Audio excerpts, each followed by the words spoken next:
The Devil's Footprints. Blackwood Village lay buried under a heavy blanket of snow that February, the kind of winter that made even the locals, hardened to the cold, complain and pull their scarves tighter. It was bitter and isolating, the kind of snow that seemed to absorb all sound, casting an eerie quiet over the place. Families huddled close to their fires, and even the bravest of them kept off the streets after dark. So, when Molly Rowe, the daughter of the village baker, claimed she'd seen footprints in the snow before dawn, her mother only laughed. But Molly wasn't laughing.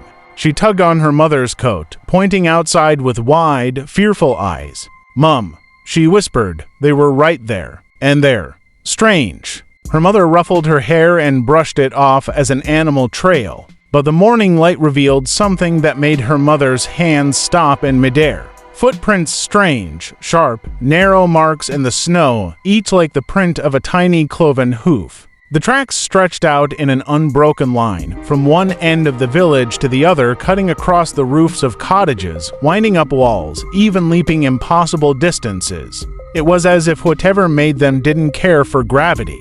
By midday, word had spread like wildfire. The townsfolk came out in their thick winter coats, boots crunching in the snow, and whispered in knots around the trail. No one knew what could have made those prints definitely not a deer, not a fox, and certainly not anything human.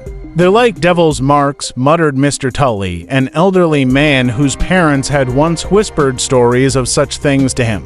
"Don't be ridiculous," Reverend Harris scoffed, but even he couldn't help shivering as he crouched to inspect the tracks. The marks seemed to go deeper than they should, each imprint sharp and clear, like whatever had made them carried an unnatural weight. He crossed himself quickly and stood up, but the villagers had already seen the look on his face. No one left their homes that night. Curtains were drawn tight, doors and windows double bolted, and fires kept high. Only one man dared to step outside, Thomas Wright, Blackwood's historian. He had seen enough to know these tracks matched old stories, a mystery from Blackwood's past he'd always wanted to unravel.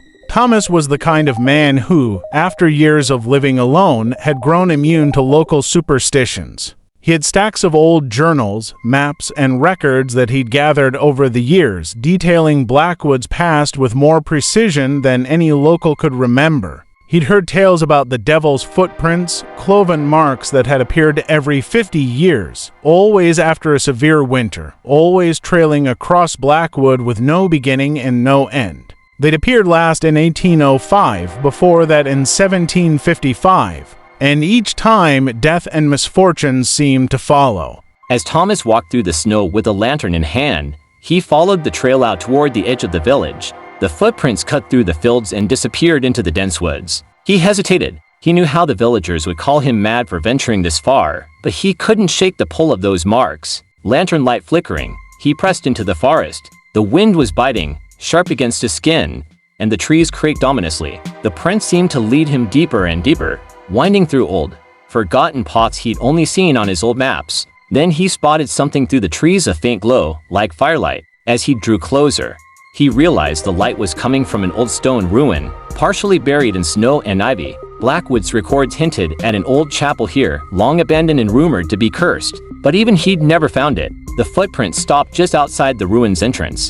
Heart pounding, he stepped inside. The air felt thick, almost suffocating, and the light he'd seen was gone, though the walls glowed faintly, as if holding onto a memory of warmth. Then, in the silence, he heard something, a soft voice whispering his name, repeating it in a steady, rhythmic chant, "Thomas, Thomas, Thomas." He backed out slowly, heart racing, but as he turned, he saw that the footprints were gone. They'd vanished, leaving only smooth, untouched snow. Panicked, he stumbled backward, and that's when he saw them, figures, pale and half-formed, lingering at the edge of his vision. They wore the clothes of villagers, of past generations, each face etched with expressions of fear and sorrow. Then it hit him. The stories he'd dismissed for years, the legend of villagers claimed by something dark, leaving behind nothing but those infernal marks. They were all here, lost souls caught in the place where the devil's footprints began, trapped between worlds. "Thomas," a voice breathed right behind him. He whirled around, but there was nothing, just a cold, empty forest.